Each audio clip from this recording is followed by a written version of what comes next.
It's another beautiful day, and it's good to be back here with all of you wonderful people out there, our viewers all over the world. Welcome to our 86th edition here in the Issues Room. The Issues Room is the alternative social media platform here on Facebook, and we also broadcast on YouTube, Twitter, LinkedIn, and the Issues Room page. Wherever you are, we say welcome. This evening conversation will be interesting, and we want you to begin to share the link. Invite a friend. We'll be speaking with the standard and vision bearer of the People's Liberation Party. That's the PLP, and I'm sure you guys are aware of the name Daniel Estrada Cassell.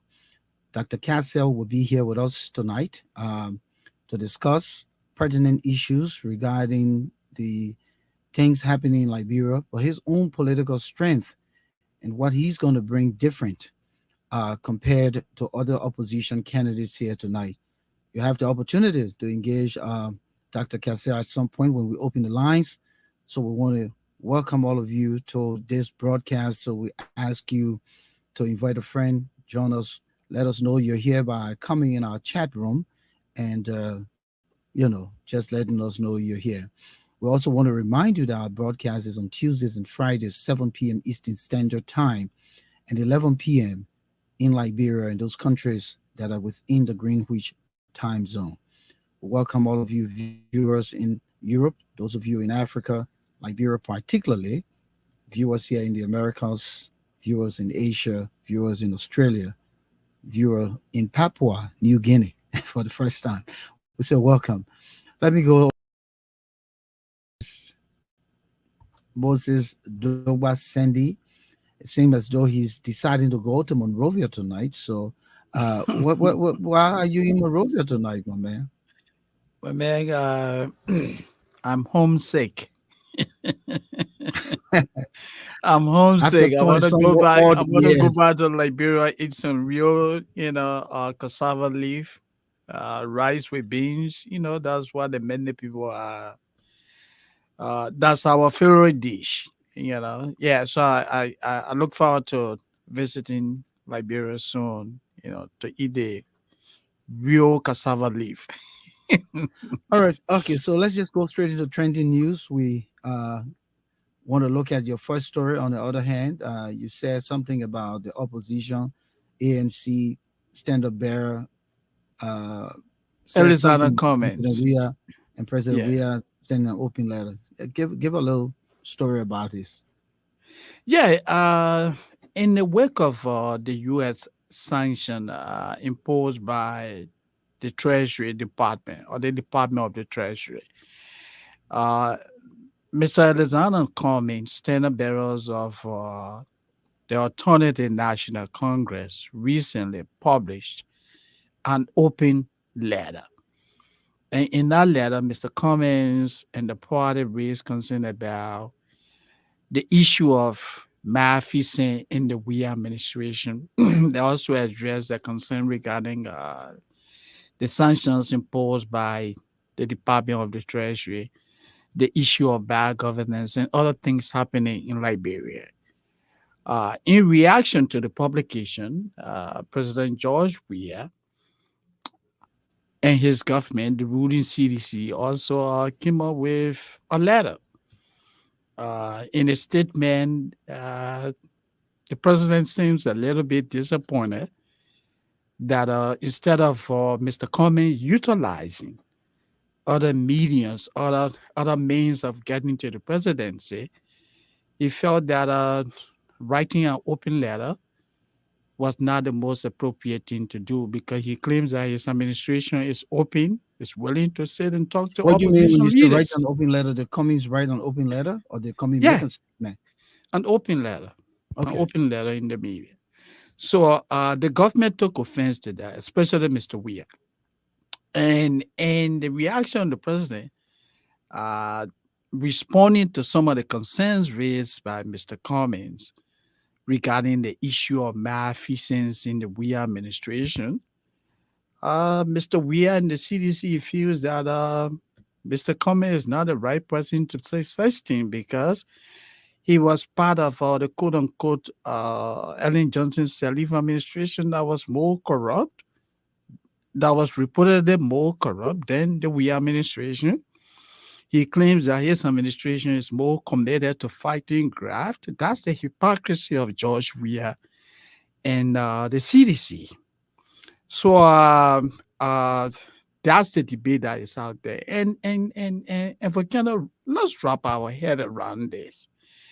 How can George Weah? I don't know whether some of these communications that emanate from the executive, whether Mr. Weah reason and he really comprehends the content of these public pronouncement that he makes in these documentations that are put out there. How can George Weah claim that his administration is more committed to fighting grafting in Liberia as compared to previous administration? As we speak right now, his principal assistant, chief of officer, minister of state for presidential affairs, the solicitor general, Serena Seaforth, Bill 12, these guys are on what? Sanctions, U.S. imposed sanctions for Okay, openly engaging in what?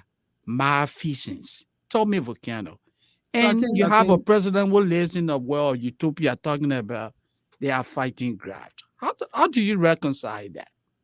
well, I think the fact here is that, when I say that President Weah is suffering from pseudologia fantastica, I stand by that. Having studied psychology, he believes everything that he thinks he's doing that he's not doing, and so it's a pain when the president saying that he's fighting corruption when Liberia under his leadership is even more corrupt. We're not saying that Ellen Johnson Sirleaf government wasn't corrupt. Of course, it speaks volume, but at this time, when you have his principal deputies just doing things and just going into the country's coffers and taking what they think that belong to them rather than the country and the people, then that's beyond understanding. And for him, President Weah, to claim that, I think what he should be doing is to be appealing and probably uh, apologizing to the Liberian people for what has happened to their monies, the 16 billion, the 25 million, the 30 million, and all of these fancy homes and estates that they're building. This is where he should be, positioning himself to be apologetic for the shame brought upon his government by his principal lieutenants and himself, because there's nothing Exactly. happening in the Weah camp that he's not aware of. Now, when it comes to money, Weah is aware of every penny, because someone said that no amount of money is too small for George Weah. So he knows of everything that's been happening when it comes to money. But I think we have our studio guest. Quickly, just talk about the last thing. Just give a snippet of it, and then we can move on. Yeah. Yeah. The second most important story is that the House of Representatives of the National Legislature, through its Committee on Rules and Order, has commenced investigation into a complaint filed against Honorable Yeke Koluba of Montserrat County. Yeke Koluba represents District 10. So a member of the House filed a complaint claiming that in recent time, the activities, the pronouncements emanating from the Honorable Yeke Koluba have drawn the integrity, the image of the House into public disrepute. So Yeke is being probed, and if found guilty, he runs the risk of being expelled. Wow. So Yeah. quickly, let me understand this. You covered the legislature Mhm. years ago. Can the legislature expel Yeke out of the legislature, even though he was voted by constituents? And let's also understand that he's not the only one who is reckless. We have Solomon George here the other day making reckless statements. We've Mhm. seen Akaris Gray being reckless. We've seen a lot of these guys. Even the Uh, current speaker. and yeah, so can they really expel him? Just quickly, so we'll move on. Yeah, the law provides for that. I know in the legislature, whatever is said in there is considered. People who make those pronouncements, uh, they are they are protected under the Constitution. That their comments are considered. They are immune to punishment for whatever I said. But there are also laws. Even like the House has its own rules that says that if anyone engages in anything or does anything that draws the image or the image of the legislature into public disrepute, that person can be held liable. We saw that similar thing happen to the late Senator Peter Fan of Margibi County during the Taylor administration. Then I was a legislative reporter. He was accused of taking armed men to the Liberian Senate, and he was accused of desecrating the image of the Senate. And predicated on that, then the late Councillor Charles Bronskin was Senator pro tem. The senators voted and they expelled the late Weren't those Senator positions Farm. appointed? I don't Say that remember. again? Weren't those positions appointed? I don't remember people going to No, vote. they were voted for. We're Okay, all talking right. about we're talking about when Mr. Taylor won the Became presidency. okay. Okay, I Yeah. thought it was those transitional legislative assemblies. No, Okay, no. Yeah. thank you, hmm Moses. So, Sure. ladies and gentlemen, we're now 10 minutes, 10, 12 minutes into our segment of our main conversation here tonight. We were just bringing trending news, which is the format for the Issues Room podcast, because sometimes we would like to acquaint you with what's happening of the day. So we thought to add this segment in there before uh, coming to our guests, because sometimes our guests trying to get situated, and so we want to make sure that they're comfortable. So Moses, tonight we have said repeatedly, and we've put the flyer out there, that we're featuring Dr. Daniel E. Cassell, who is the standard and vision bearer of the People's Liberation Party. The People's Liberation Party has gained prominence over the last few years uh, since Dr. Cassell, through his foundation, humanitarian foundation, uh, coupled with the party, and his intent to, contest the presidency, they've been working uh, on the front line, particularly in Liberia. So tonight he's coming in to talk about his coming up engagements in the Midwest, and also to talk about where the party stands right now and his position, and when he'll be going back to Liberia, because the campaign will be early next year, mid next year, whatever it is, and he wants to be a part of the process. So, good evening, ladies and gentlemen. Let's welcome Dr. Daniel. Dr. Cassell, welcome to the He issues room. so out there in his space. I'm sure a lot of people wouldn't Yeah. believe that you will be here tonight, and so we want to welcome you. Hi. Thank you both. And I'm very honored and humbled to be on your show tonight. And I want to commend you both for the awesome job. And I like to use this forum also to clarify that these two individuals that the audience is looking at, the viewers from all walks of life, these are professional journalists and not talk show hosts. So Thank you. I thought I should throw that in there and let the world know that you both are professionals, and I want to thank you all for your contribution to the professional field of journalism. And I Thank want you. Thank you. to all of my fellow Liberians, far and near, within the diaspora as well as at home. Love you all, and thank you all. Those of you that are able to make this show, to view it tonight live. And we also want to encourage the rest of you to share the link, as the two hosts have stated. Thank you. Thank you. Thank you. Thank you. And is there any special opening that you want to begin with first, It as doesn't a matter. presidential candidate? Yeah, I would say Dr. Cassell should tell I the mean, he's many not a he's viewers and not a new name, Liberians. Moses. He's not a Eh? new name. Does No, he it's have? not a new name, but there are other people that are just getting to me tonight. So that we want to give you the opportunity Let the people get to know you a little bit. Who is Daniel Cassell? Well, yes, the well, the name Daniel Cassell and is a name that originates from Liberia. I was born in Monrovia, Liberia, Montserrat County, maternity center, on January 8th, 1966. So that makes me 56 years of age. To the proud parents of both the late Edward Cassell and Esther Cassell. They both had 6 kids, and he met his early demise at when I was only 8. So I grew up without a father. It's been my mother. I have credited her for a lot of what I've become today because she has stepped in and played both roles. So yeah, that was part of my upbringing. I grew up and was educated at mostly boarding institutions. St. Mac Elementary School in Yenya. It's also called G.D.K. Baker Episcopal. I don't think it exists anymore in Yenya, Bon County. And thereafter, I went to La Curie, and some of my other siblings went on Riggs.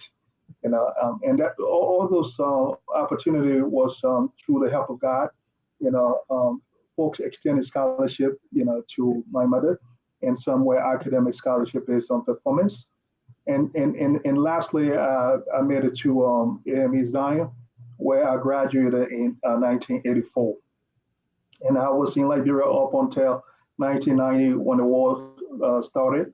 And by the special grace of God, I was able to escape along with several of my siblings to the Ivory Coast. And by way of Ivory Coast, I made it to Europe and finally to the United States in '95, where I've been. And since being here, it's been school, work.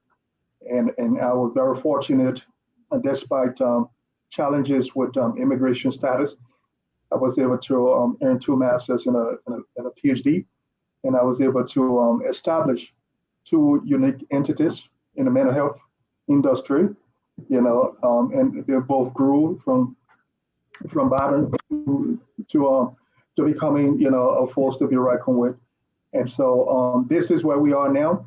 And yes, the recent wave of event that is connected to my companies, yes, it's an allegation that has been levied against my company, and because I am the owner of the company, so yes, I am liable, so to speak. But it's a case that has been litigated, and so on the advice of my lawyer, I cannot go into detail. But I'm here to confidently say that it's being handled, fairly, So it's the responsible thing for me to do, to be here at this time, to make sure I handle this. Because as a leader who's vying for the highest office in the land, one has to set the example that needs to be emulated by others. Absolutely. And I'm also, if I may add, I'm also married to a beautiful God-fearing wife, Mrs. Bindu Coleman Cassell. She hails from Grand Kipman County, and I'm from Lofa County. So, and we have 6 beautiful kids between the both of us, and we are very thankful to God. Our marriage is blessed, and we work together as one. Okay.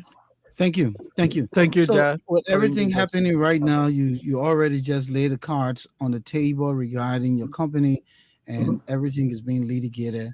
But a concern here from many of your uh, oppositions, when I say oppositions, they think that you've been locked up, you cannot go back to Liberia at all. Someone is asking, when are you going back to Liberia? Let's just take this out of the way. Are you going back to Liberia, and will it be this year? Certainly, I'm very optimistic that the case that has been litigated now will be resolved way before the end of this year. And so with that being said, then it will be the appropriate time for me to travel back to Liberia. But I don't think it would be a responsible thing for a case such as this to be ongoing and the principal who's involved or who owns the company, and who is the at the heart, of the investigation because of the ownership, to leave, and not be around, to handle this matter. So I think my action is very, very responsible, and it's resonating with all parties that are involved. I'm here and doing everything humanly possible, to resolve this case as soon as possible. So yes, by His special grace, I will be returning to Liberia before the end of this year. Just before Moses comes in, I wanted to add this in because I was in conversation with someone not too long ago because they knew that we were coming on tonight, and they were concerned how your properties are being distributed in Liberia. Accordingly, your buses, yeah, and they said that they're changing the paint because your buses used to be green and white, and now they think that your party people, your leaders in the party are thinking that you're not coming back because they always have this misbelief that okay, the man not coming back, he will go to jail or he's in jail and blah blah blah. So they're like making mess of your party, your foundation, your properties. Are Mhm. you aware of any of these things? Because this is someone on the grounds and they're seeing things that are happening, and they say, "Wait a minute, they are sharing this man's property, and they feel bad that people who are supposed to be connected to you will do such thing." Are you aware? No, I'm not aware of any such report, because it is unfounded, and that's the thing about the dissemination of information on the ground. Propaganda is at its best. You know, so yes, even up to the present time, some feel that I'm incarcerated, and I've met you both personally. We met at the town hall meeting in Pennsylvania, and we've spoken, So if for some reason I didn't have planes or it was not possible for me to return to Liberia, those assets are personal assets. They're not party's assets. What has been provided for the party is separate from Dr. Kissel and Mrs. Kissel's personal assets. So there's no way that anyone would go and start claiming ownership of those things. And if I may speak about the issue pertaining to the buses, the liberation transport, so to speak, they were brought into the country to those buses. It's a fleet of I believe 24, about two dozens of them, to buttress the transportation challenges in our country. To make transportation accessible and affordable for our folks. But one of the challenges we experience with those buses is the difference in environmental condition. So maintenance has been a great problem, major problem for those buses. From putting in the wrong oil, to not having the parts, readily available. So some of our technicians that we have locally, they tend to come up with misdiagnosis. It's like try and error.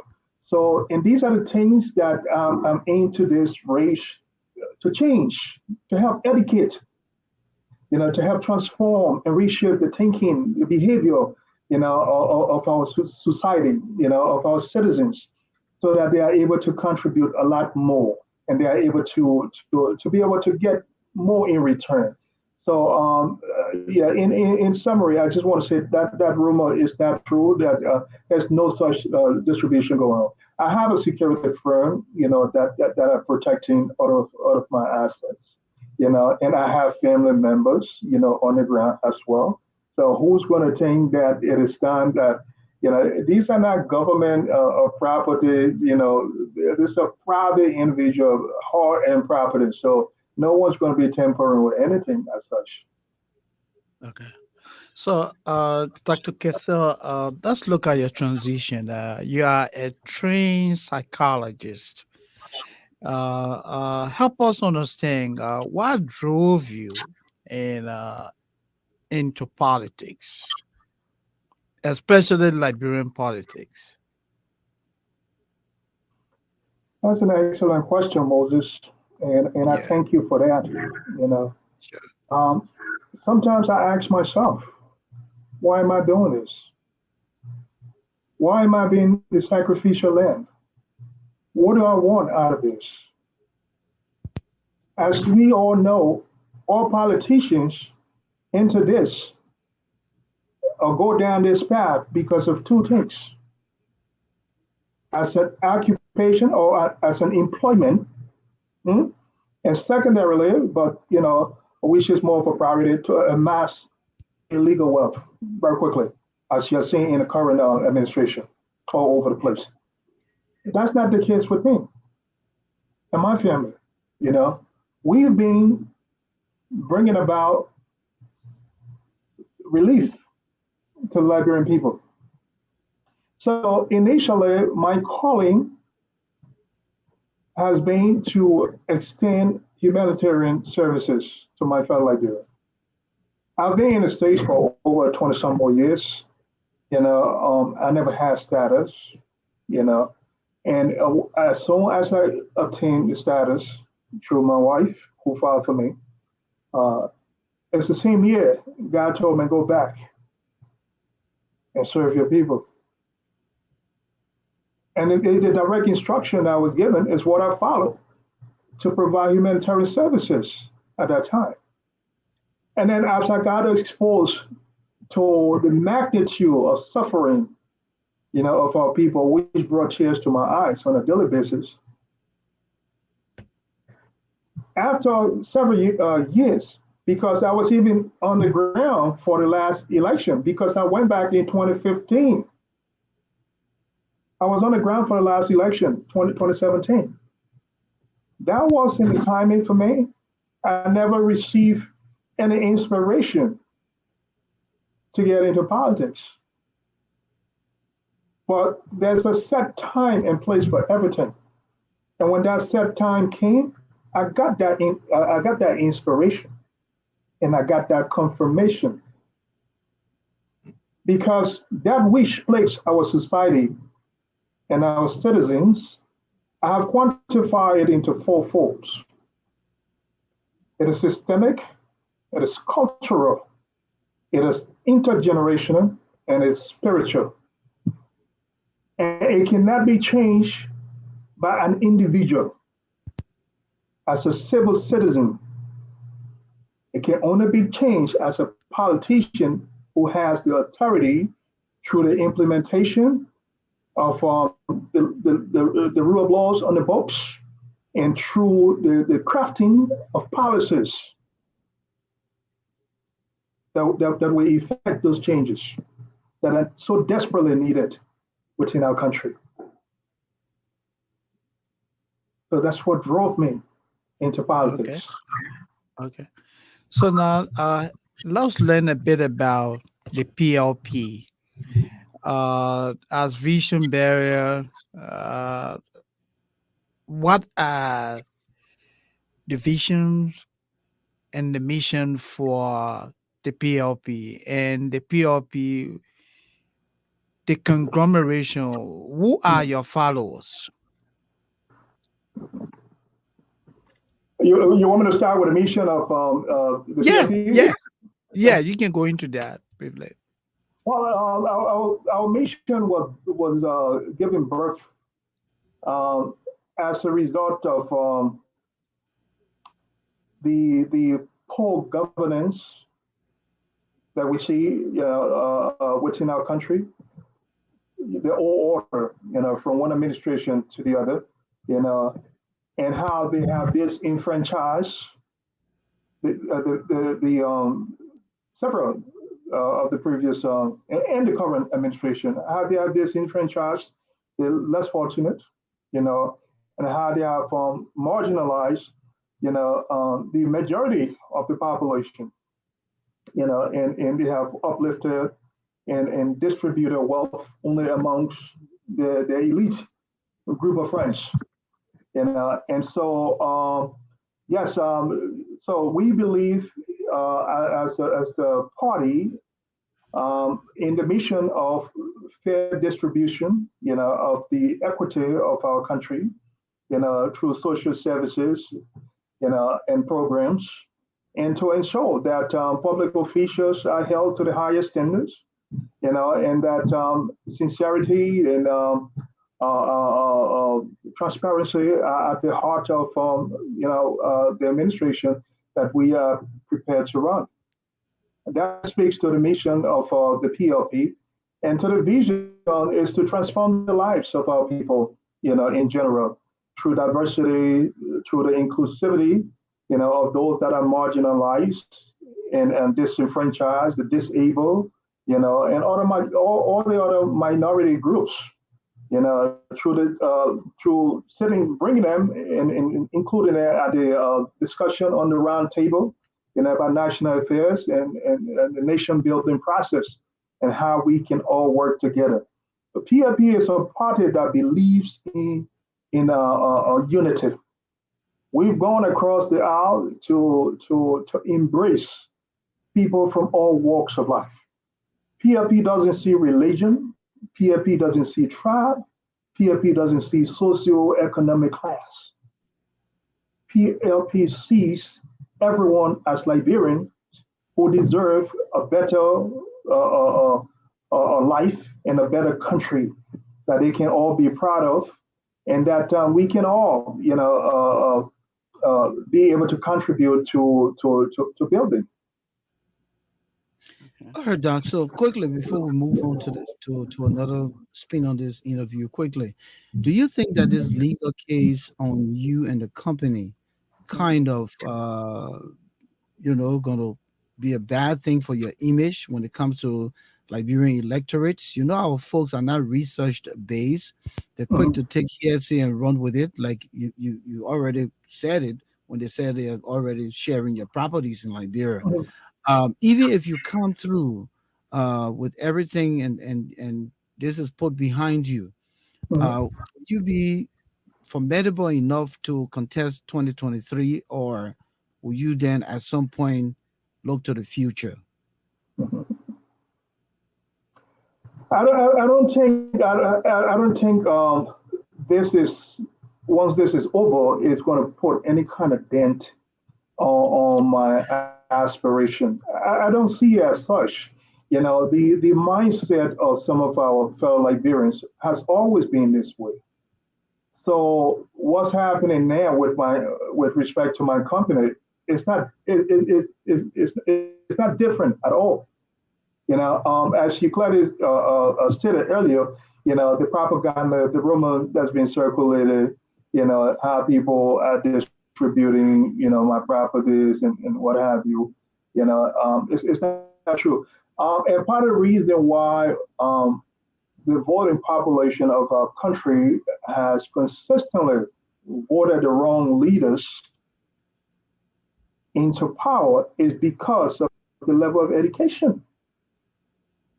So do you see how that will play into anyone thinking and using this litigation against me? And that's where education comes in. We have to re-educate our people into knowing and understanding what's right for them, what's in their best interest, and what's in the best interest of our country. And that's where PLP comes. Because as a bedrock of the foundation of PLP, it's all grounded in patriotism and nationalism, loving country and people and putting them first. In terms of evaluating me as a candidate for the presidency come 2023, let let me be evaluated on my contribution to our country. Let each candidate be evaluated on what have they contributed to our country in terms of development, in terms of transformation of lives. And let's see which one of them come anywhere close. And I'm not being cocky. I'm only saying this with confidence because the evidence speaks for itself. So to try to use this as a propaganda, which is what the CDC administration was doing, and it did it, to a whole different magnitude. hmm But as And the saying it had to do with your goes, momentum, right? It had to do. yes, they thought that that was going to slow down my momentum. But every dog has his day, as the saying goes, right? What's happening now? Yeah. What's happening now? Huh? Yeah. But at the end of the day, Dr. Kessel never stole anything from the coffers of Liberia, of the Liberian government. He never worked for the Liberian government ever, and he never contributed rather to the civil war that took over a quarter of a million Liberian lives. You know, he has never contributed to the suffering and demises and killing of our people in our country. All he has done from the time he's been back is to contribute to the edification of the lives of his fellow citizens, transforming lives, giving hope, wiping away people's tears. And our practical lives, politics to a new level than it's ever been done in our country.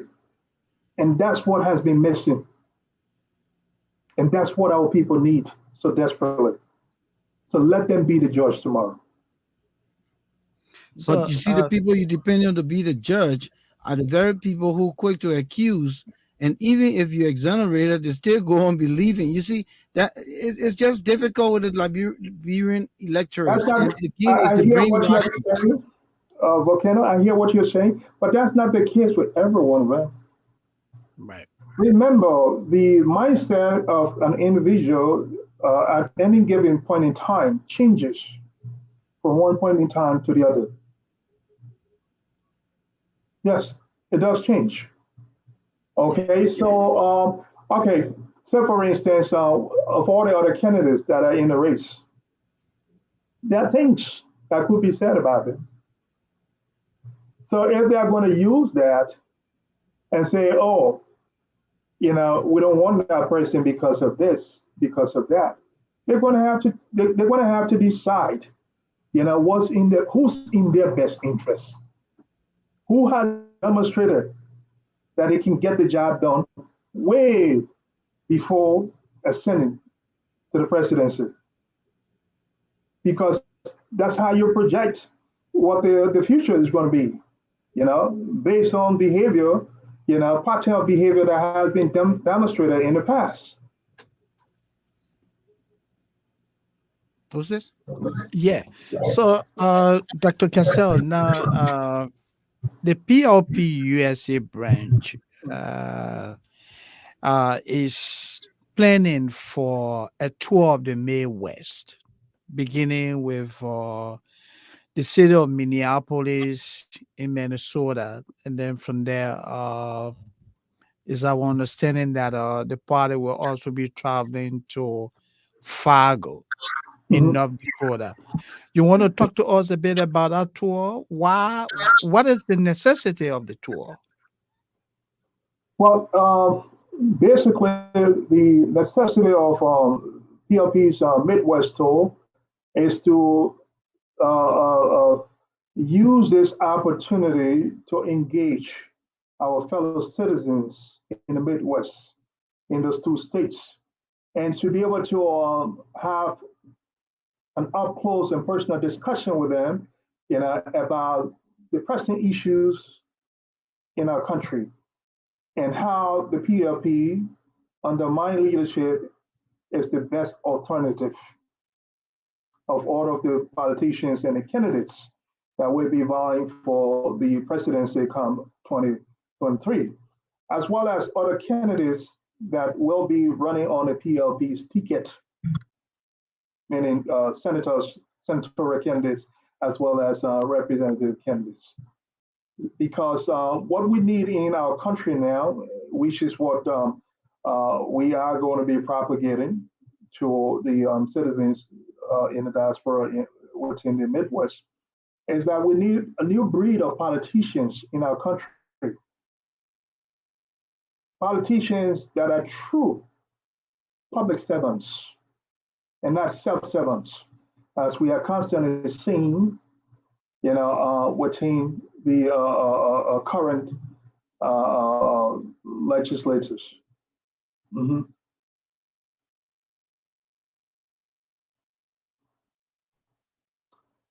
I think most of the There? speakers, there you Yeah. go. Do you hear me?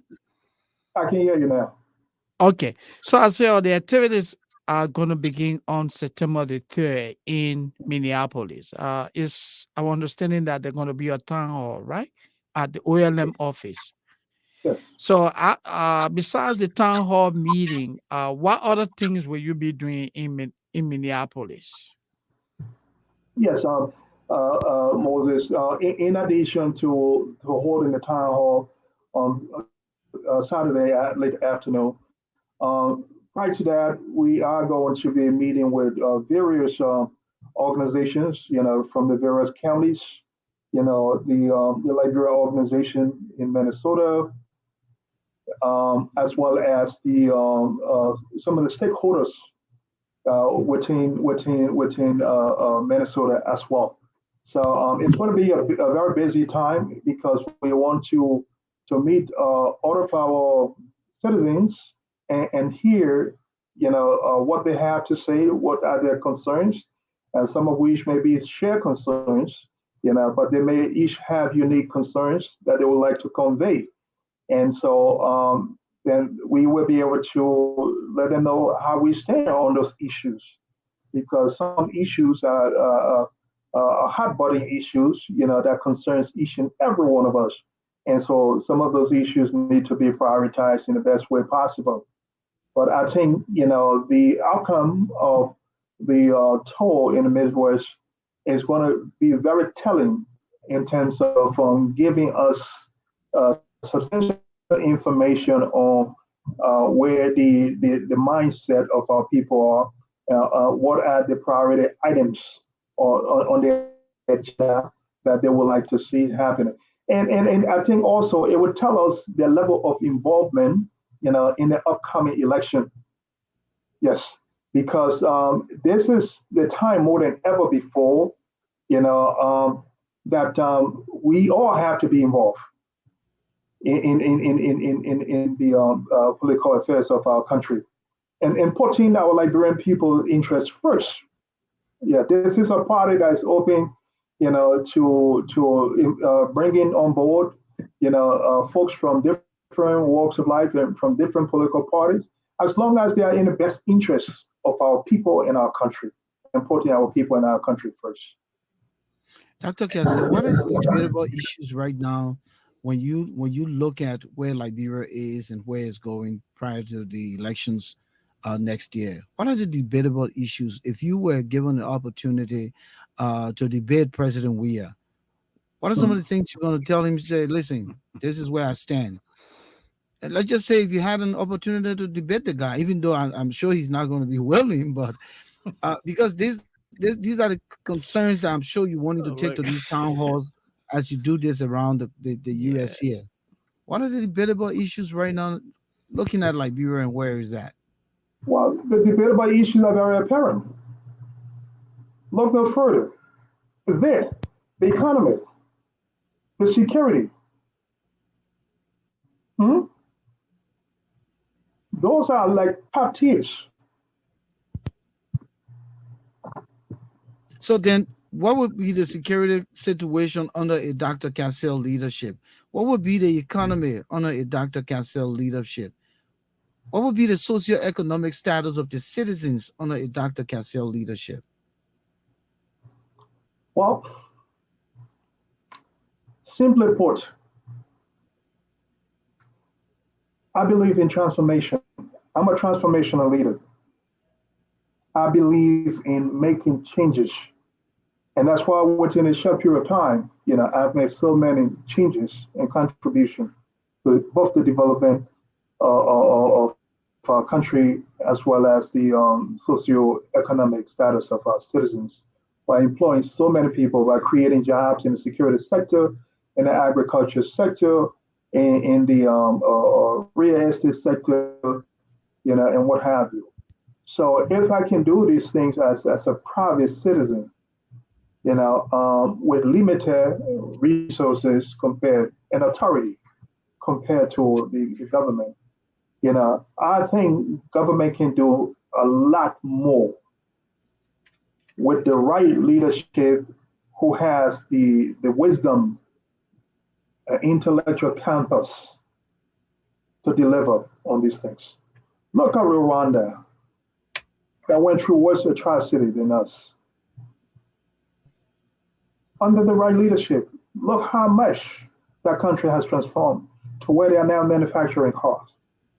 And world leaders are visiting the country, going to meet with the president out of admiration because of his exemplary leadership ability.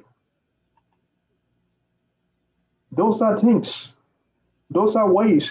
And definitely under my leadership, there is going to be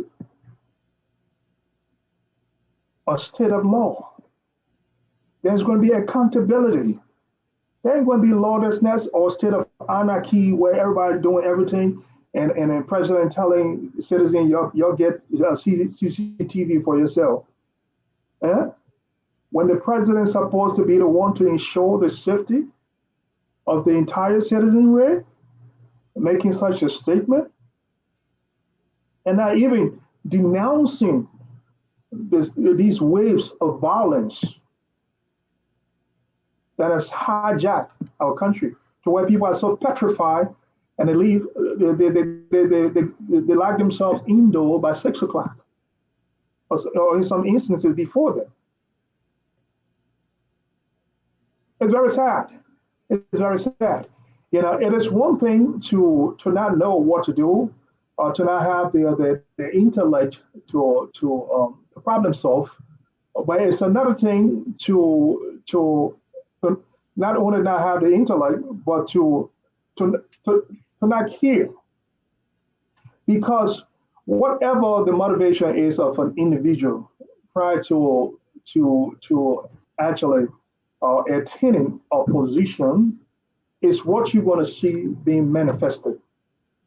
Whatever has been my motivation for going back to Liberia is what has been manifested, is what I have been doing from the time I was there.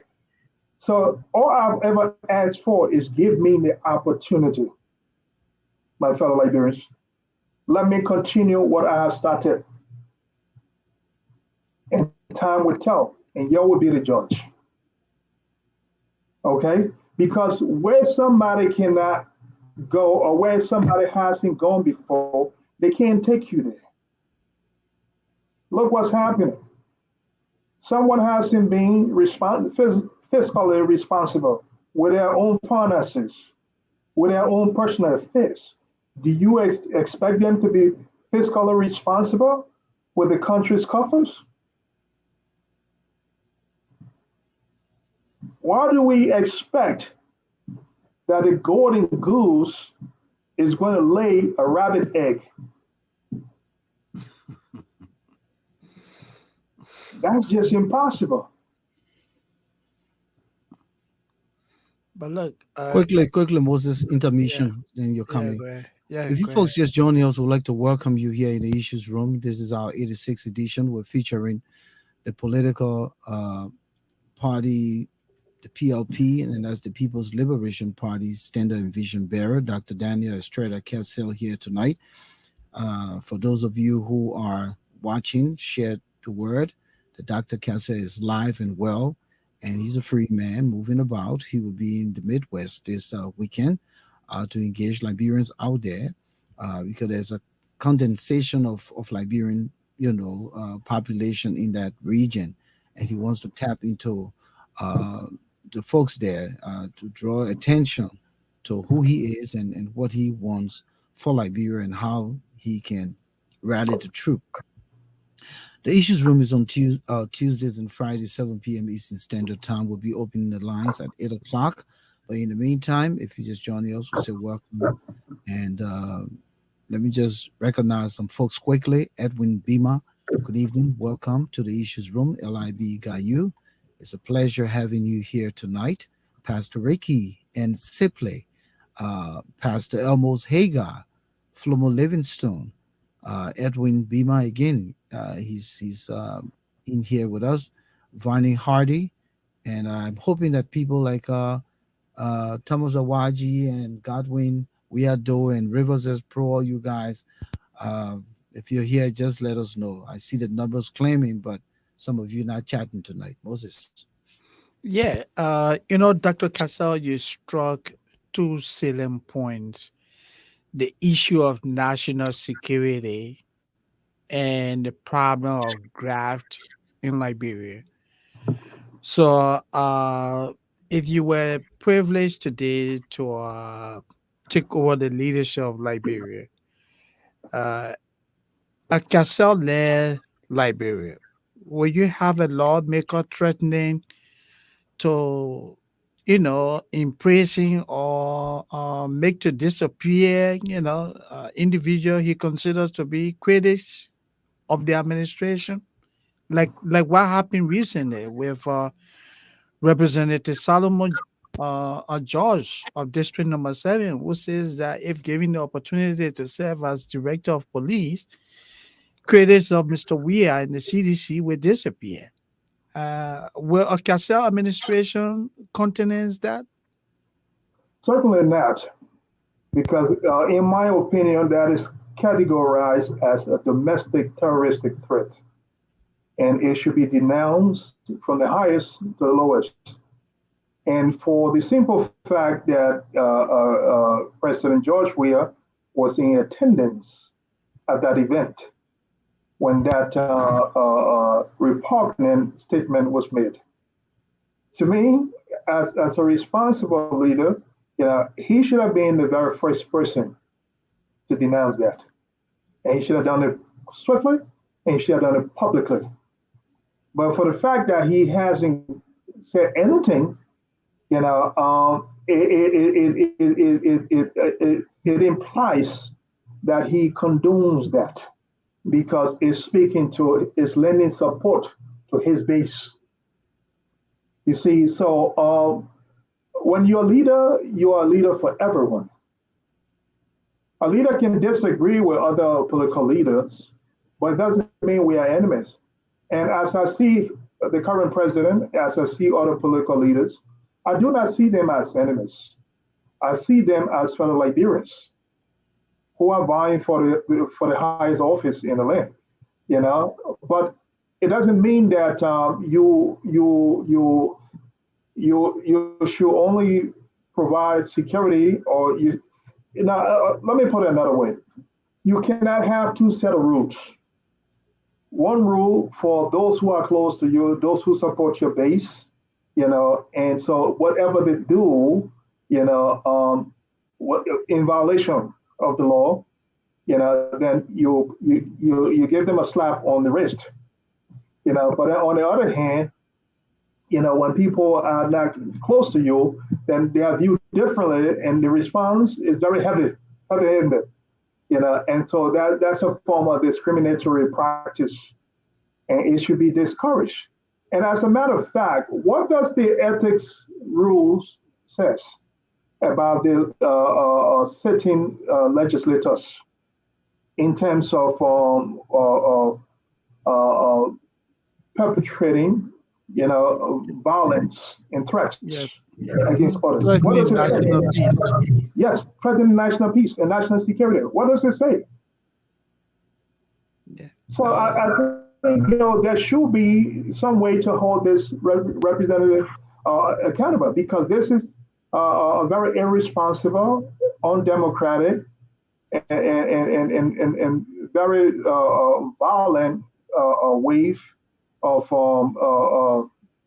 message that he's sending out there. Uh-huh. Okay. Now, in the wake of the sanction, if you were president today, what happened to Minister Nathaniel McGill and the others? If your administration were affected in similar way, what will you do with the affected individuals if you were president of Liberia today? Moses, I do not believe my administration will be affected in the same way. I'm just being hypothetical. I get exactly what you're saying, but I'm being very Yeah. truthful in terms of how I'm answering you. You know, Yeah. I have gotten into people have former employees have called the authority on me for firing them. You know, so I'm not going to sit back and allow such a thing to happen and to go on. Especially, leaders set the tone. They set the example for others to follow. If you are leading with integrity, with transparency, with accountability, it becomes much easier for you to hold others accountable. For me, it's about fixing our country. It's about legacy. It's not about going in and going to put hands in the coffers and get that. If I wanted to make money in Liberia, I would have gone and opened up businesses and just do that, and even shake hands with the current administration and others, and I would have been fine. People have brought those suggestions to me before, and I turned it down. I want to fix things. I know how to do business. I know how to create wealth, you know. But my calling is not about that. It's about transforming our country. So that's not going to happen. Definitely not under my leadership, because as part of our mission, which I read very clearly as a political party, a government in waiting, we will fight to ensure good governance system that considers the importance of our less fortunate citizens, fair distribution of national wealth, sincerity and integrity, sincerity and integrity of public officials. Hmm? Make public and social services available, affordable, and accessible. So when you talk about sincerity and integrity of public officials, you know, folks that are caught in violation, of such act, you know, I'm going to be the one to take the first step to hold them accountable. So if I'm doing that, there'll be no need for Uncle Sam to do that. Mhm. Because then I'll be reporting to Uncle Sam, or they will see the report and see exactly what I'm doing. But at the same time, I thank Uncle Sam for doing what Uncle Sam has done. Uncle Sam, with our long-lasting relationship, they've served us very well in so many different capacities. As an uncle, as a big brother, as a father, as a mother. Yes, and they have a lot invested in our country. They're not. I mean, one of my the other political leaders said, development partner. They're not. I don't consider them just as development partner. I consider them as family because they have been there for Liberia over the years and in so many different ways. And we have continued to feel them because of their leadership. Huh? So what's wrong with them doing what they did? I think it should be applauded. Yes, I think we should thank them because they are coming to our aid to be able to do what the president could not do. Do you I consider applaud the U.S. government. I really yeah, do. okay. Do you consider what is obtaining in Liberia? That President Weah seems so disengaged with all these things happening around him. He seems to have a little or no understanding of what is obtaining in the country. Do you consider that a dereliction of duty? Could you repeat that? I say, with Mr. Weah being so insensitive to happenings around him in the country, especially at this time that a foreign nation had to take the lead in holding officials of the CDC government accountable. Do you consider that a dereliction of duty by Mr. Weah? Well, I mean, which other way to consider that, Moses? Yeah. Because yeah, the fact that uh, uh, steps the what's considered standard or appropriate steps that should have been taken, in this regard, hasn't been done, you know, and up to the present time, it is hard for anyone to think differently about, so it's a selective amnesia to where, because it's happening with these three. So now, there's just a deep sense of confusion. You know, I won't buy that. I won't buy that because from what has been disseminated, privately, is that these are the right hand guys, of the president. So whatever they have being held liable or accountable for, is he saying that he doesn't know anything about any of these folks? Is Let me George come in. Weah? Let me come in quick. Volcano, Let me Volcano, come in please, quick. let me just get this off my chest, and let me put Okay. it to Dr. Cassell quickly. Dr. Cassell, based on what you have said, would you agree with Liberians who believe that Mr. Weah is corrupt? Well, every indication, hmm, Mhm. every indication is pointing in that direction for several reasons. Number one, there has been evidence of corruption uh, with several members within his rank and files in different governmental sectors, and there is yet to be any prosecution. Right. So then, and then also too, the closer it gets, it cannot get any closer than McGill. So with all the evidence that the U.S. has on McGill, how come, that the president is saying that he didn't know of any of these things? And McGill has not been operating in isolation, independently from the president. If he has, how is it that he was able to blindfold the president? So if you can be blindfolded by people who are so close to you or who work for you, at this magnitude that we're talking about, then it means that then it points to ineptness. So either it's an ineptness situation we are dealing with, or it's just a denial, because he's involved in it.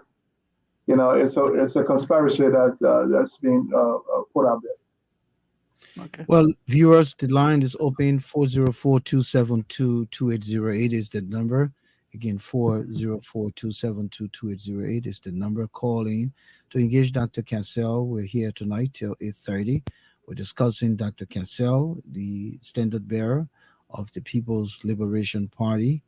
He's currently here in the U.S. He will be engaging Liberians in Minnesota and North Dakota this weekend. So we want you to rally the troops out there in the Twin Cities and also in Fargo to come out in the numbers at the Organization of Liberian in Minnesota office, the office, I believe, in Brooklyn Park, where Dr. Cassell will be interacting with folks on Saturday at 5 p.m. and on Sunday at 5 p.m. in Fargo. So quickly, Doc, a Yes. few people have been asking the question here. What Mhm. happens if the Liberian people reject you 2023? What would be plan B? Where do you go from there? But hear what it is though. You have been very emphatic. You said nothing is impossible, and you're Mhm. confident that you're going to win the presidency. So, Mhm. but let's just talk about Plan B quick. I have a caller. Caller, I will put you in queue, and you will wait Mhm. until after Dr. Cassell answers the question. Go ahead, Well, Doc. here's the thing. Here's the thing. all we should pray for is a fair and transparent election where the election is not rigged. It's not strong armed by the current administration because they have come to know that they are unfavorable now. And we're about to give them the boot, the Liberian people. And so the last resort, because desperate times calls for desperate measures. When a man is drowning, he hold on to anything that gets in his way. As long as there's a fair and transparent election, the Liberian people know what they want. They know how long they've been in the wilderness. Yes, the suffering that they're going through, they know who can deliver them. Okay? So that's all we should pray for.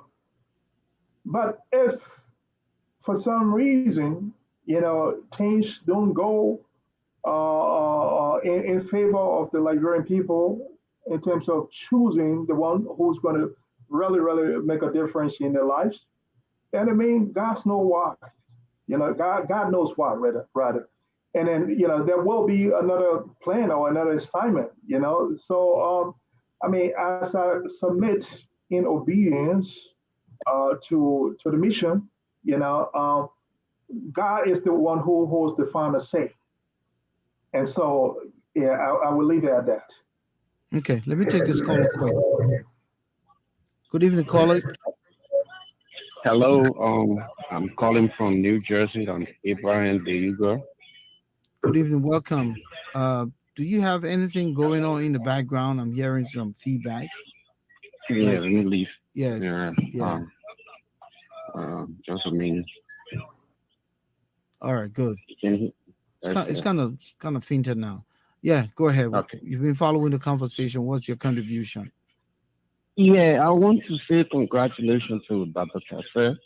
I've been following him when he was in Liberia. He was a great help to the Liberian people. My question here to him is if the Liberian people given a chance of the giving power, um, will he persecute people that will be involved in corruption? That's one of my questions.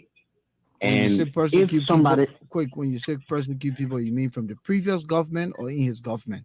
yes, yes, from previous government and in his government, Okay.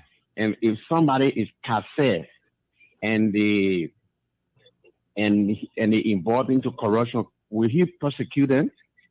You mean someone with the last name Cassell? I Yeah, think basically you're talking will he about family prosecute them? relationship. Yeah, Yeah. yeah, I know. Yeah, yeah. Mm. Okay.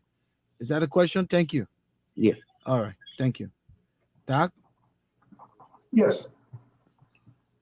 Well, I thank the caller for that great question, and I also thank him for following the activity of the PLP and its standard bearer.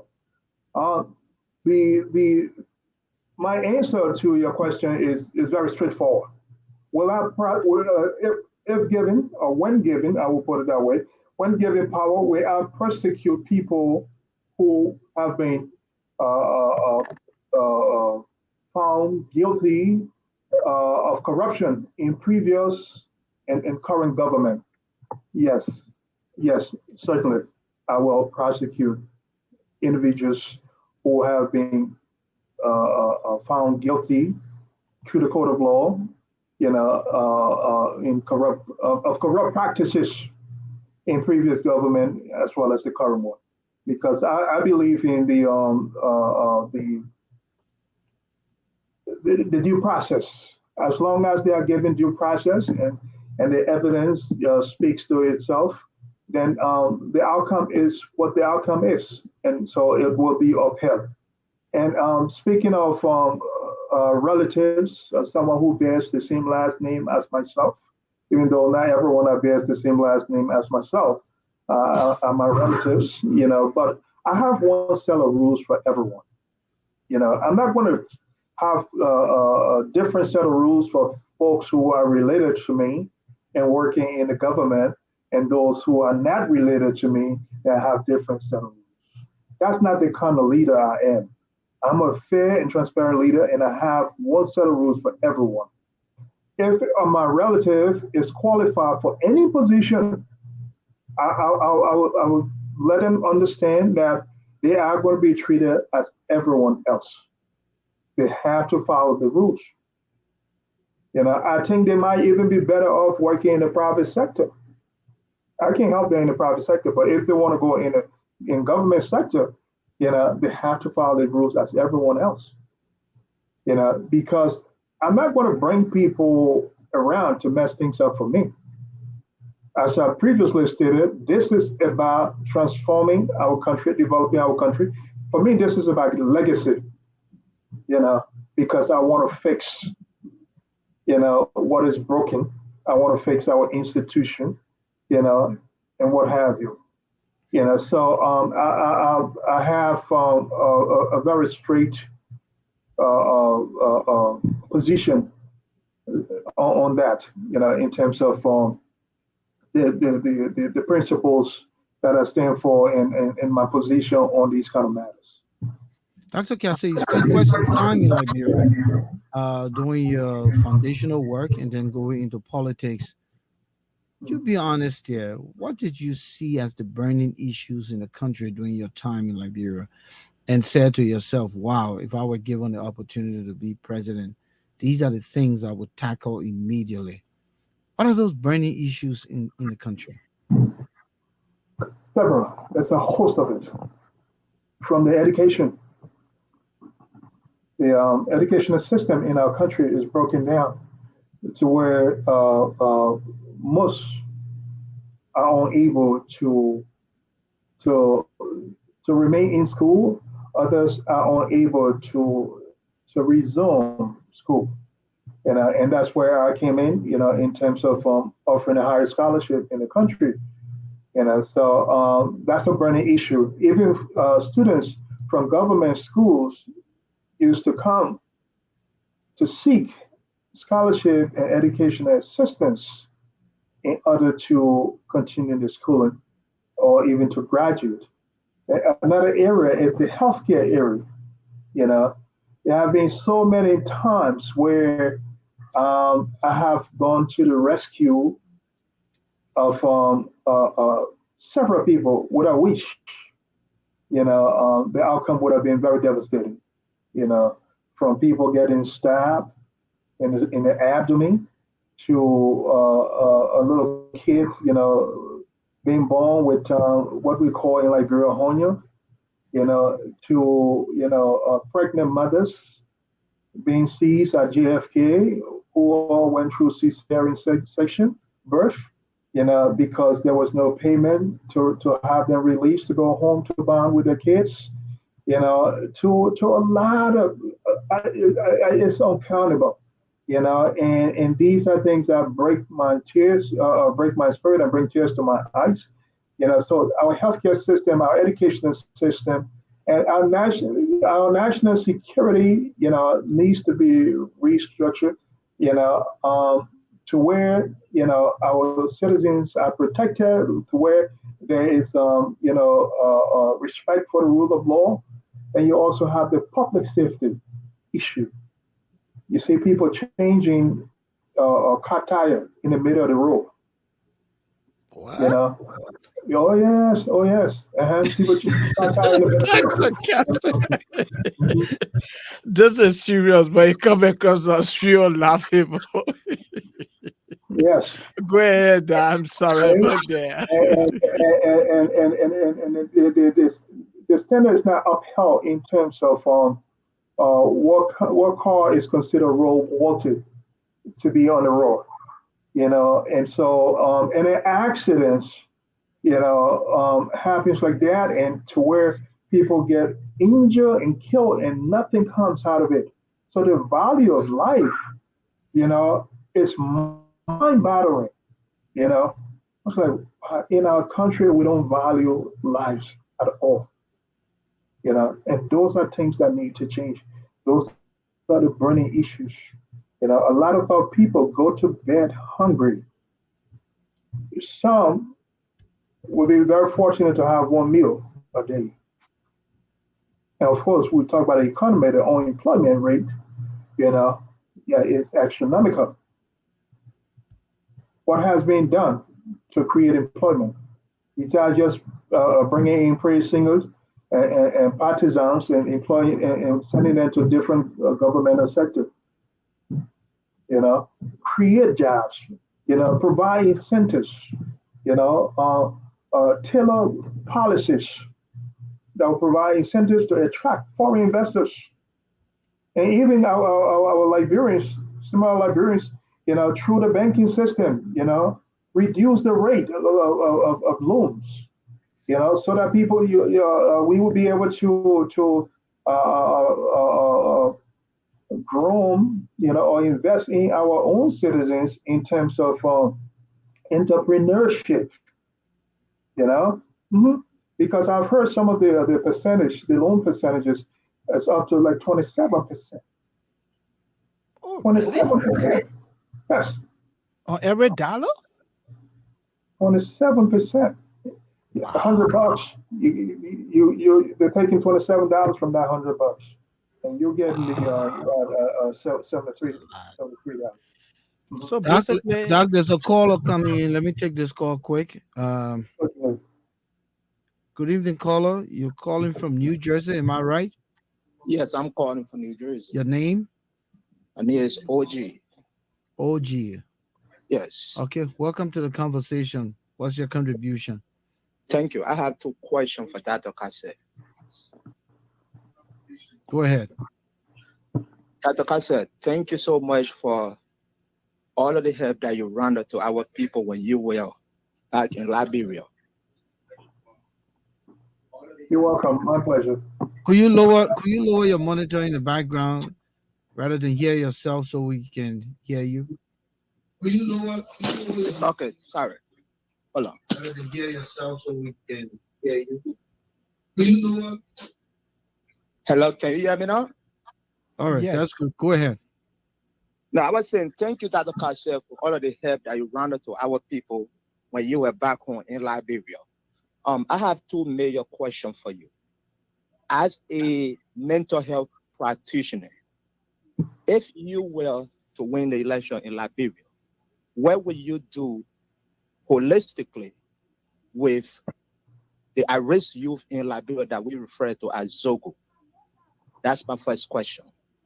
My second question is, if the Liberian people were to reject you, will you consider running for a senatorial position or a representative position? Those are my two questions. Thank Okay. you. Yeah, thank you so much, OG, for those two questions. Let me start by answering the latter question. If the Liberian people reject me, you know, that's a very strong word, reject. Yeah. It kind of reminds me Yeah. of that song, Love Rejection. You guys remember that? Old school? Yeah. Love Rejection? Yeah. Yeah, I do not think the Liberian people would reject me. I think the Liberian people have embraced me, and they have grown. The appetite for what I've started doing in their lives continues to grow. For the hope that I've given them, from day one, it continues to grow and it continues to intensify. And I will continue to say this: as long as there's a free, fair, and transparent election, then whatever the outcome is, then it means that's the will of God. But in terms of running for a senatorial position, no, I'm not running in. I'm not into this for position. I'm into this to change the system of our country. You cannot do that as a senator. A senator is limited to one county, and a senator on the floor in the House of Legislators is only one vote. So that's not my inspiration. That has never been my inspiration. So no, to answer that question, no. Um, so let me go to the first question. If given power, we are first. No, no. I'm sorry. What would I do holistically with the at-risk youth that our society have? label as Zogos. That's a lot. There's a lot that I'll be able to do with them, because that's my area of expertise. So it comes in very handy. As a matter of fact, I've engaged both the previous administration and the current one, uh, to collaborate with them so that we are able to set up a mental health institution to address the problems, the epidemic, of the traumatic stress syndrome, that is plaguing our people, as well as the chemical dependency, But it fell on deaf ears, and the same, people from my camp have engaged, people within the current administration. Instead, you see, one thing I noticed about folks within the current administration, it may not, it's not all of them, but especially the players, the ones that call the shot, they feel threatened by education, they feel threatened by expertise, and what have you. And yeah, it's because of the lack of confidence. You know, uh, I wish the how the mindset was the opposite, because when you are limited and you bring someone who is an expert in certain area, it adds value to you. It gives you credit because it is you that bringing that person in. But and that has been the case. Even when the last administration, when I went to the Duper role, the only psychiatric place, it was very disappointing. I met and talked to the psychiatrist, the only psychiatrist, and yeah, it's on a JFK. I try to engage the lady at JFK to have a talk, to see how we could establish, a better system, and what did she say? She said I should send my resume as though I was seeking employment.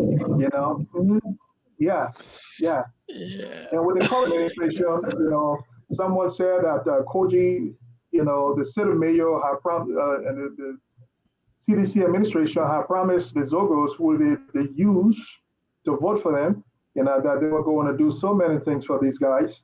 I said, oh, well, that's perfect, so let's coordinate it, let me do it here because now you have the expertise. And I was going to be able to, assist in some ways, with capital investment as well, but it was going to be a win-win situation for them, and that also fell on deaf ears. So when you hear these folks talk about how they want to do this and do that, no, they don't want to do anything. What they came to do is exactly what they have been doing and what they continue to do. It's not going to change. So I want us, for those of us that think it's going to change, to snap out of that mindset because it's not going to change. Because if you truly wanted to help someone and you didn't have the expertise, and yet you have an expert who comes by and wants to work with you, wouldn't you be like, oh, you know what? Thank God, finally. But instead, you send that person away. So what does that tell you? So I mean, they spin all these lies and think that they can fool everybody, and they can just force the issue and strong on the issue. That's not going to work this time. It's not going to work this time. Just as Liberia, we all are Liberian and we want the best for our citizens, and our citizens deserve that. So it's where some of us come in to be the advocate, the voice of the voiceless, and the strength of the weak. You have spoken a lot about challenges in Liberia. You talk about the educational system, the healthcare sector, the problem with national security, to break down the rule of law. If you were given the opportunity to win the presidency come 2023, what would be your first 100 days plans? What will you do within that first 100 days in tackling some of these problems? Doc, I know you just wrote the question down. Let me take this caller and you can add a question to that question. Okay. The caller, good evening, caller. Yeah, hello. Yeah, your name? My name EJ. Welcome to the conversation here tonight. We featuring Dr. Daniel Cancel. I'm sure you've been following Do you have question? Do you have comment? What it is? What's your contribution? Have questions. Okay, go ahead. I want to say thank you to Dr. Cassell. You've been doing a lot in Liberia. We just want to say thank you for that. The first question here is if the Liberian people choose you to be the president, how much will you want to be making monthly or yearly? Number one. Number two, how much are you going to pay your ministers? Are you going to, the lieutenants? And how much are you going to pay them? That's my question. Thank you. Thank you. Thank you, sir. Thank you, EJ. Okay, is it okay to start with Yeah. with answering EJ's question? Yeah. Yes, sir. Go ahead. Okay. Well, I'd like to say this clearly that I'm not into this for monetary gain because I believe that I can make a lot more money in the private sector in Liberia, than going into government. So going into government, I do not expect, and the exemplary behavior will start with me. I do not expect to get paid, but I expect for the expenses to be paid for, right? Travel expenses. Hmm. But in terms of salary, I do not expect to get paid because for me, this is me availing myself as a public servant to serve the Liberian people. And I mean every word, every letter of that public servant, that word public servant, to serve and to lead by example. So by me setting that stage, it's going to send a message to others who want to join that for me, I'm not taking pill.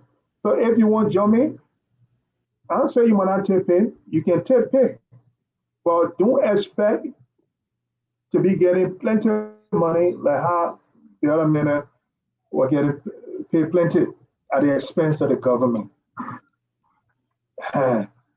you know, so that's how we handle that. Mhm.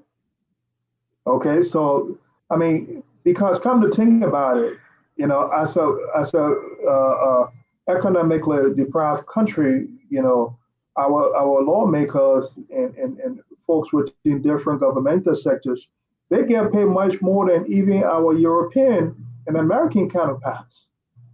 Yeah. There's something wrong with that. That's waste, and we have to curtail that. So that's how I would handle that, you know, by trying to make sure that the salaries are re-examined and adjusted accordingly.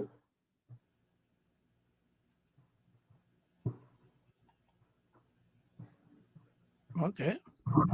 All right. So, So I have a caller on the line here, Moses. Let me take this caller quick. Uh, hello, caller. Hey, hello.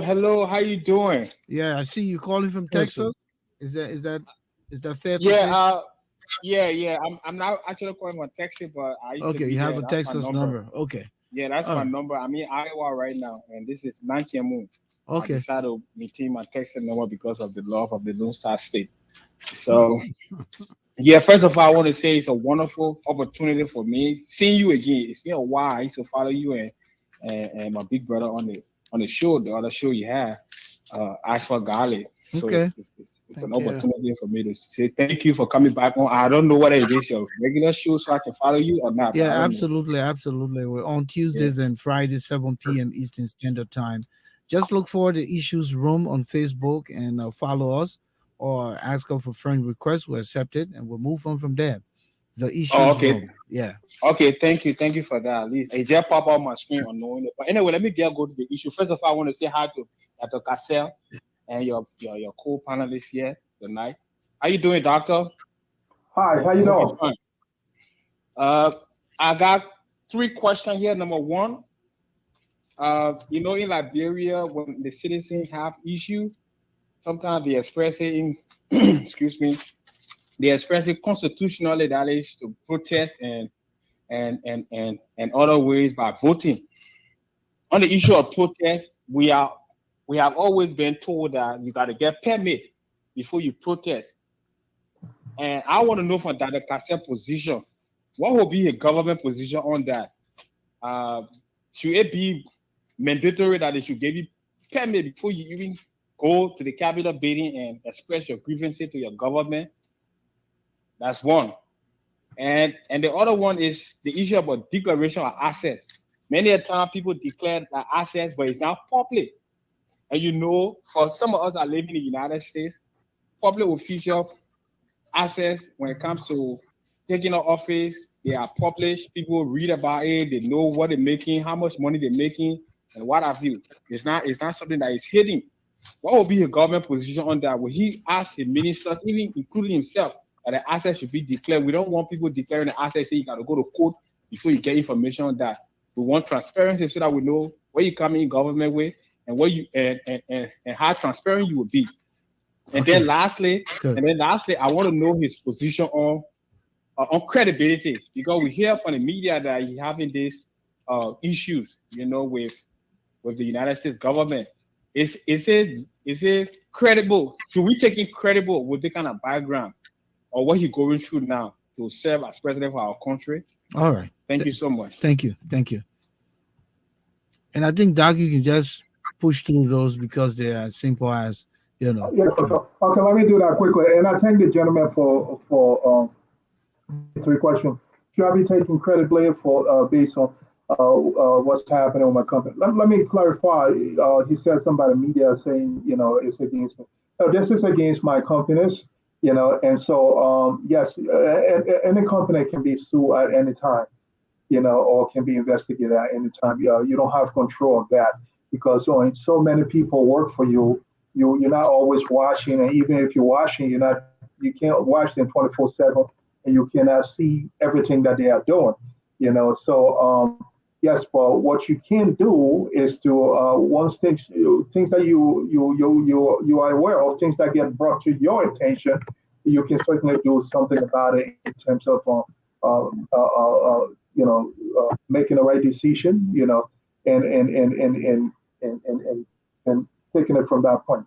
In terms of obtaining a permit to protest, I certainly believe that the way I would go about this is to set up an ethics and grievance committee, to make it more friendly and interactive with the public, to where that they can express grievances, to a committee that could be set up. And this way, it could even prevent them from protesting. Because I feel that there should be a first resort before a protest. When people grievances are not being heard, then they have every right to protest. But if there is no avenue to express grievances, then that's where protest comes in, as the first step, whereby it should be the last step. Okay, so that's how I would handle it. It's like someone using the ER, the emergency room, as primary care instead of going to the primary physician. Okay, so setting up a committee will be able to handle that. A declaration of asset for government officials, yes, definitely. I'm pro that. I strongly believe, that by me declaring my own asset, that and making it public, that the anyone else who chooses to remain or to work in government, as those that's going to be working within the new administration, that they would follow suit. That because leaders set the example, and so by me setting this example, is going to oblige, everyone else to follow suit. And so that's the right way to do it, because when we talk about accountability, it has to go hand in hand with transparency. So that's how we handle that. Thank you, Doc. So quickly, before Moses comes in, I have this question here. you know, with your legal issues currently ongoing, are you still positioned financially to continue your humanitarian work in Liberia? Are you, in a nutshell, still giving all these scholarships and paying for them? Are you still sending food to the needy? Are you still giving out loans to small business owners and people who want to start business? Are you also giving medical supplies currently where you are in your current situation? Yes, And that's a besides, question from somebody online. okay, That's a right, Go ahead, question now. I from guess somebody so. Go ahead, online, now. right? Go ahead, Dad. No, no. To answer that question, even without the legal stuff, the assistance wasn't ongoing. We chose to deliver services, to specific number of folks within certain quarter, within certain period. So it is not predicated upon the legal case that I have in the states. That's stopping that. But it is more about fulfilling other pending pledges, and pending projects, prior to opening things up. So currently, there's a moratorium, on the new scholarships because the last batch of things were done prior to me returning, I think, in March of this year. So Yeah. it's going to continue. But now, since I've been away, there hasn't been new ones. So I cannot provide new scholarships, when I'm not on the ground. As you may have noticed, when I did community engagement and county tools, and I assessed the needs, that's how these things were fulfilled. That's how these scholarships were extended. So it's going to continue, upon my return to Liberia. So that means the foundation is still functional as Yes, it the stands. foundation. Yes, application is still going, but in terms of funding and the And service. approval, yes, yes, that's a moratorium right now. Okay. Okay. Yeah. Dr. Kessel, to the question which I asked you earlier about all the challenges, educational area, health, the issue of national security. If you were to take over Liberia tomorrow, what would be your first plan of action in addressing these problems?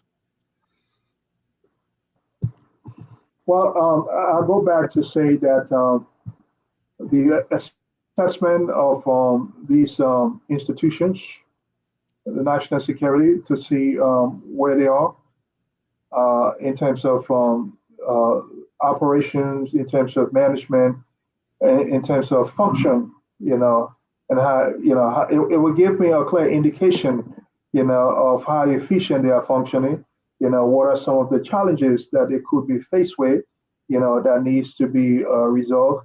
And some could be, human resource challenges, human capacity building, and it could be expansion, it could be more infrastructure, or it could be technical, so doing an assessment, would be the first step that I would take. Yeah, and the outcome of the assessment will inform me, of the indicators that needs to be addressed in terms of strengthening the national security, in terms of boosting the economy, in terms of revamping the educational system, as well as the healthcare system, and also developing and building the mental health and the substance use, chemical dependency programs, nationwide programs. Because there's a need for us to make some of these social services accessible and affordable for all of our citizens on a nationwide basis. And that's what PLP is all about.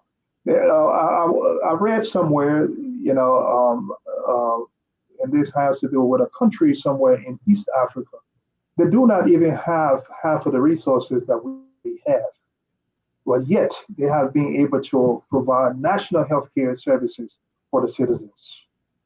If such a country can do that, how about us? But we have to want it. So as part of my policy, anyone who's accepting employment within the government, will have to relocate. They will have 3 months to relocate their family. And the healthcare, the hospitals, the clinics that the rest of Liberians on the ground receive services from, it's where we all going to receive services from.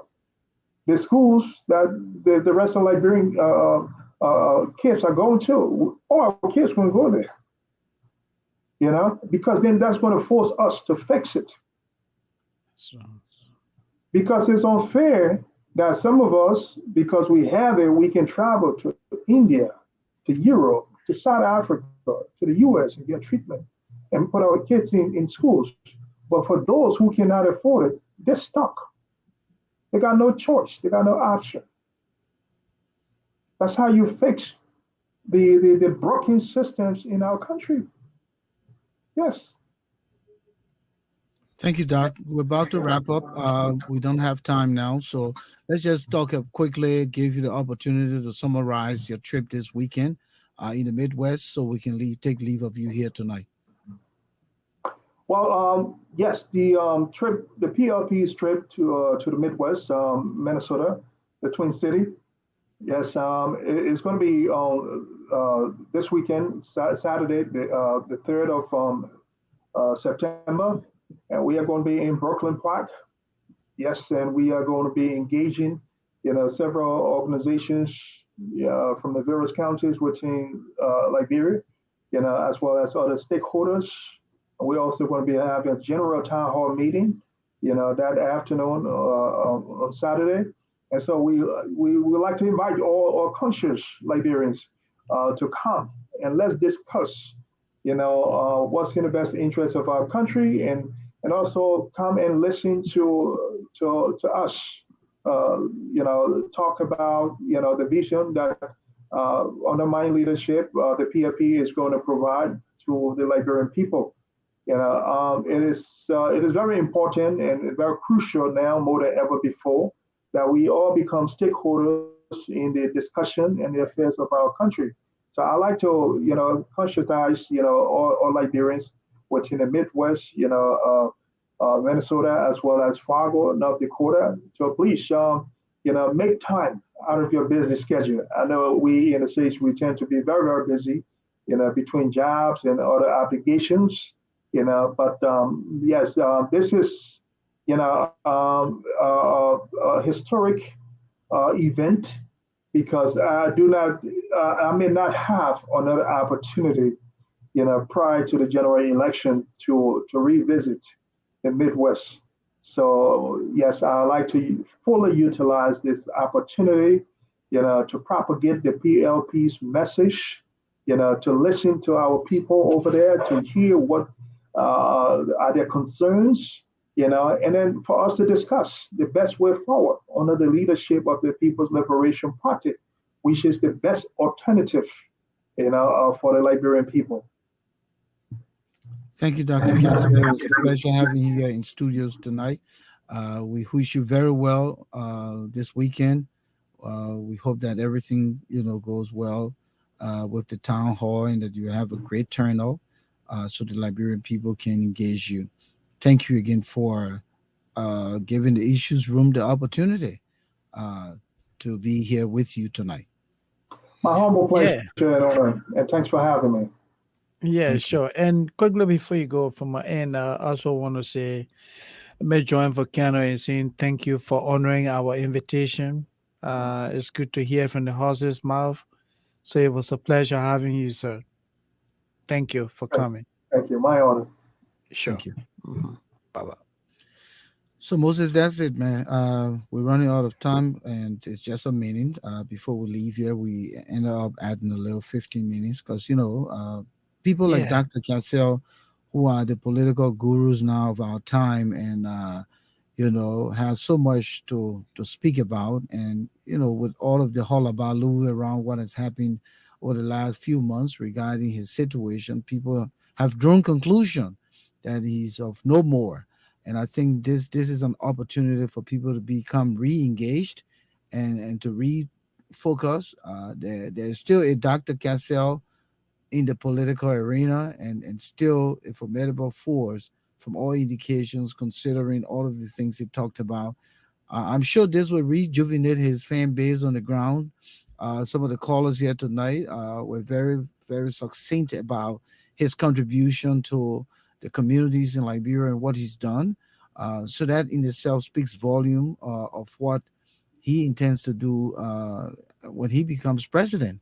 The most important thing here is hopefully he lives up to those promises, because when you think about what the Liberian people have heard over generations and generations and what they've been dealt with. No one expected George Weah to be this George Weah. No one. No.